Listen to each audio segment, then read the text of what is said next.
Assalamualaikum warahmatullahi wabarakatuh. Halo guys, selamat malam. Gimana hari ini? Semoga berjalan dengan lancar ya. Sebelum kita mulai podcast perdana ini, aku mau cerita sedikit nih. Gimana awalnya aku mulai minat belajar bahasa Inggris. Singkatnya, aku mulai benar-benar tertarik belajar bahasa Inggris itu di kelas 5 SD. Karena waktu itu lagi hype-nya salah satu boy group asal Inggris yaitu One Direction. Aku yang suka banget sama lagu-lagunya selalu nyanyiin itu dimanapun. Dan karena penasaran juga sama arti dari setiap lagunya, aku mulai cari tahu nih tentang liriknya, terus gimana cara pengucapannya. Ya, sekalian biar belajar pronunciation aku sih. Nah, di sini aku mau kenalin nih beberapa aplikasi yang bisa membantu kamu buat belajar bahasa Inggris dengan mudah. Aplikasi pertama yaitu YouDictionary. Ini salah satu kamus berbahasa yang bisa ngebantu kamu dalam belajar bahasa Inggris. Menurut aku, ini mudah banget sih penggunaannya. Sama halnya kayak penggunaan Google Translate pada umumnya, tapi ini hasil olahan katanya lebih rapi. Terlebih lagi, kita bisa menggunakan fitur kamera untuk mentranslate apapun dengan satu kali klik seperti halnya memotret gambar atau menggunakan voice note. Aplikasi ini bisa di-download melalui Play Store atau App Store dengan gratis.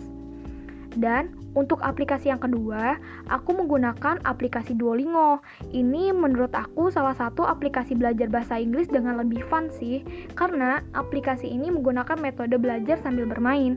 Dan ini bukan cuma untuk anak-anak aja loh, tapi orang dewasa juga bisa menggunakannya. Karena menurut aku, nggak ada batasan usia buat belajar dan mengenal hal baru. Nah, aplikasi ini juga bisa kita download di Play Store atau App Store secara gratis juga loh. Jadi, nggak perlu bingung lagi nih gimana cara belajar bahasa Inggris dengan mudah, apalagi yang males buat bolak-balik buka kamus. Sekarang lebih praktis dengan banyak aplikasi yang tersedia dan langsung bisa kita download di smartphone. Selain menggunakan aplikasi, aku juga mencoba nih metode audiobox, di mana kita menonton video salah satu cerita menggunakan bahasa Inggris, dan kita mengikuti si pembaca cerita. Mungkin menurut kamu bakal ngebingungin sih, karena kamu harus mendengarkan pronunciation si pembaca, dan juga kamu juga harus ikut membaca. Tapi dari situ, kamu bisa tahu gimana caranya membaca kata per kata dengan benar, dan lebih tahu mana saja kata yang sulit kamu ucap. Nah, kalau aku sendiri menonton audiobox yang berjudul Jane Eyre di YouTube. Singkatnya, si Jane Eyre ini anak yatim piatu yang tertarik sama seorang pria yang bernama Rochester. Buat tahu lebih lengkapnya, kalian bisa lihat aja di YouTube. Ini seru banget sih, karena kita juga melatih pronunciation kita dalam berbahasa Inggris.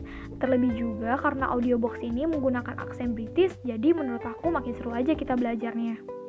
Ada satu metode lagi yang gak kalah seru loh, yaitu metode sleep learning. Jujur, aku baru pertama kali menggunakan metode ini untuk melatih skill berbahasa Inggris aku. Menurut aku, kita bisa lebih fokus sih buat dengerin kata per kata atau kalimat dalam keadaan yang lebih rileks dan lebih mudah menyerap ke dalam otak. Jadi, kita gak bakalan boring belajar bahasa Inggris dengan cara yang itu-itu aja. Selain itu juga, pasti ada kepuasan sendiri dalam diri kita kalau kita bisa menguasai dua bahasa dengan baik. Dan gak cuma itu aja, kita bisa lebih mudah mendapatkan informasi dengan lebih akurat. Jujur, emang susah banget sih awalnya belajar bahasa Inggris karena ada beberapa kata per kata yang susah diucapkan. Tapi sesuatu hal yang sulit jika kita berhasil melakukannya dan akan lebih menyenangkan jika ada dorongan keinginan untuk terus mengeksplor lebih dalam lagi. Jadi buat teman-teman yang bilang bahasa Inggris itu sulit, aku yakin kalian belum menemukan metode yang tepat untuk belajar. Semoga dengan beberapa aplikasi dan metode yang aku rekomendasikan ke kalian akan membuat kalian lebih tertarik untuk mempelajari bahasa Inggris. Tenang aja, ada banyak cara buat kita belajar bahasa Inggris dengan lebih mudah dan menyenangkan. Tapi satu hal yang kalian harus tahu, bahasa Inggris gak akan merugikan diri kita kok. Karena di zaman sekarang, segala sesuatunya akan lebih berkembang. Dan bahasa Inggris juga sudah jadi bahasa internasional yang wajib banget buat kita pelajari.